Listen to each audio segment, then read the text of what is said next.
हमारे प्यारे प्यारे शानदार और जानदार आचार्य बंधु भगिनी, आज बड़े ही हर्ष की बात है कि विद्या भारती से हम कहिए अवकाश प्राप्त हो रहे हैं। जैसा कि मुझे आदेश हुआ है कि आप अपना अनुभव कथन, तो अनुभव कथन इस दौरान दो कालखंड रहा, एक मुंगेर में और एक यहाँ। तो मुंगेर में जैसा कि यहाँ समान समारोह या सभा का आयोजित हो रहा है, आयोजन कर रहे हैं आप लोग। तो सभा में स्व का अर्थ है सत्य और भाव में प्रकाश। तो मेरी ये एक आदत भी रही है, मैं सत्य से बहुत ज़्यादा दूर भी नहीं गया, इसी कारण मुझे बहुत लेकिन मैं सत्य को नहीं छोड़ा। और लगभग 29 साढ़े 29 साल का कार्यकाल रहा और हमको लगता है कि इस दौरान कम से कम 290 चिकित्सा अवकाश तो होता ही है। लेकिन हमको लगता है कि यहाँ आने के बाद जब मैं आँख का ऑपरेशन कराया तो 27 या 28 मुझे बड़ी वो छुट्टी हमको भगवान से मनाते थे, भगवान ये दिन नहीं दिखाइएगा। शेयर भी हम नहीं लेते थे, आज भी बचा हुआ है। तो कहने का मतलब है कि निष्ठा, मैंने आया समय पालन भी और कुछ ऐसे मुंगेर में हालांकि ये सब हुआ था कि मैंने कुछ आवेश में किया था, लेकिन उसमें कुछ बात थी, कुछ सब तरफ से उनका भी था। यहाँ भी आया, मैं यहाँ के आचार्यों के बारे में क्या कहूँ, मैंने कल्पना नहीं कर सकते कि इतने अच्छी टीम से हमको शायद ब्रह्मांड में ऐसा टीम नहीं होगा। क्योंकि पृथ्वी पर, मैंने पृथ्वी बात नहीं की, पृथ्वी पर हम लोग साइंस के टीचर हैं और बराबर सिखाते हैं कि प्रत्येक क्रिया के समान और विपरीत प्रतिक्रिया होती है। और होता है भारत में भगवान कृष्ण भी 99 गाली सहने के बाद भी उग्र हो गए थे।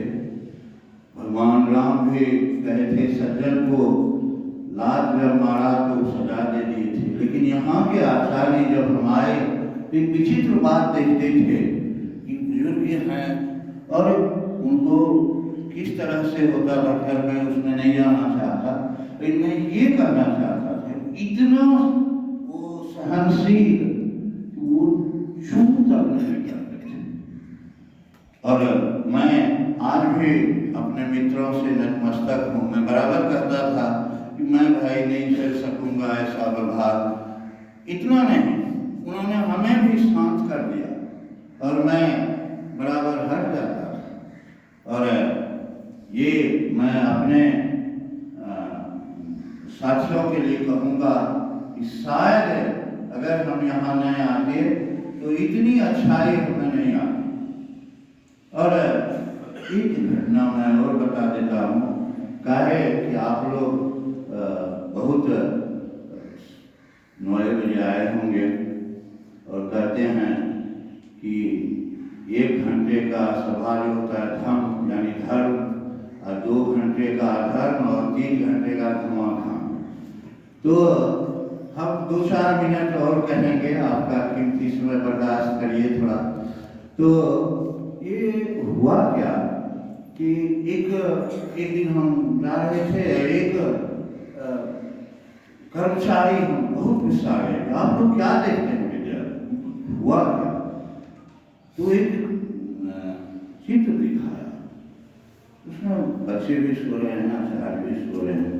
अभी ये तो हम लोग जानते हैं, ये सब हमको मत दिखाई, लेकिन वो और उग्र हो गया, आखिर क्या करते हैं आप लोग? और वो चले गए, बाद में वो हो गया।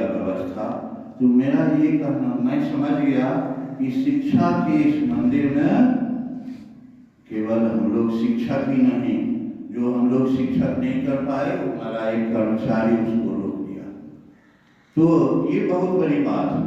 और मेरा अपना अनुभव ये है कि जो मान लीजिए सरकारी नौकरी जिसको हो गया वो चल रहा है, चाहे हम लोग मान लीजिए यहाँ मजबूरी में ही रह रहे हैं, तो मेरा ये रहता था कि निष्ठा से काम किया जाए, और उसमें मेरा ये रहता था कि उससे और कुछ मिले नहीं मिले। बहुत लोग कहते थे कि आपको ज़्यादा मिल जाएगा ये सब, लेकिन उससे क्या होता है कि उनका संतान विकसित होता है। मैं मुंगेर गया था 3-4 दिन पहले, एक जो बहुत इधर उधर करते थे आचार्य से पूछा कि क्या कहते हैं बच्चे, तो उन्होंने कहा कि अब बहुत अच्छे हैं। चलिए भगवान की कृपा है, क्योंकि बहुत अच्छे हैं क्या है। तो पहले बोला कि नहीं, वहाँ भागलपुर का डॉक्टर बोला कि अब घोर पागलपन छा गया, और अब जो है अब बोला कि नहीं। तो मेरा एकदम कि अगर हम निष्ठा से काम करेंगे तो कोई देखे या ना देखे, लेकिन ऊपर वाला देखता है। मेरा ये अपना अनुभव है, वो बाल बच्चे पर असर पड़ता है। और आज आए दीदी जी बोली कि अब आपका क्या विचार है, तो आपके विचार क्या, कई मित्र सोच रहे हैं हमारे लिए, बहुत चिंतित हैं बहुत पहले से ही। और इसी बीच में एक समस्या आ गई, और मैडम बोले कि नहीं 3-4 दिन पहले ही हम झाड़ू पोछा वाले को भगा दिए, तो आपको कहीं काम नहीं कर। तो उनको समझाए कि देखिए कुछ आर्थिक बात है, तो काम तो करना ही पड़ेगा, समर शेष है, इसलिए इसको आप माफ़ी दीजिए। तो पारिवारिक जीवन में भी हम बड़े निष्ठावान रहे, और बड़े ही समर्पित भाव से केवल एक बार इनका बात काटे, एक बार बस, सब बार एकदम बोले कि आजकल सुनते हैं लोहा का बेलना मिल रहा है, और मेरा फिर काठ वाला का कष्ट था, तो हम कहे मैडम जी अभी बाजार में नहीं मिलता, लेकिन डर था कि कहीं मोल नहीं आ जाए। तो फिर अपने मित्रों से बताया, लेकिन बड़ी आशा थी, लेकिन यहाँ भी मित्र लोग कच्चा दे दिए। बोले कि वो जो है ना, आपको कुछ भी एनिवर्सरी में हम वही बेलना देंगे। तो हम कहे कि भैया अब तो हम आप लोग एनिवर्सरी मनाइए, मेरा तो दुर्घटना का दिन है। तो मेरा ये कहना है खूब हंसिए, पॉजिटिव विचार रखिए, खूब हंसिए, और जो ही काम भगवान हमको मिला है उनको निष्ठा से करिए। वो देखने वाला ऊपर वाला है, और इस कालखंड में अगर हमसे किसी का कोई हो सकता है कोई सा दुर्व्यवहार वो हम नहीं किए हैं भाई, लेकिन विचार का ना मिलना ही दोस्ती है, और मिलना ही दोस्ती है। सबसे मैंने प्रयास किया अच्छा से रहने का, और मैंने कहा कि सत्य पर रहने का जो आदत था उस पर मुझे परेशानी भी आई, हालांकि मैं दिया नहीं, लेकिन मैं आज भी समझ रहा हूँ कि शास्त्र में बताया है कि प्रियंश नानितम प्रिया कैसे न कि अप्रिय सत्य नहीं बोलो। तो ये भी एक है कि भाई कहीं अगर आप लोग भी उस रोग से पीड़ित हैं तो उस सत्य जो दूसरे को पीड़ित लगे वो नहीं बोली, बाकी सब ऊपर वाला देखता है। हम भी कभी चिंता नहीं किए हैं, और आगे ऊपर वाला देखेगा, समर शेष है।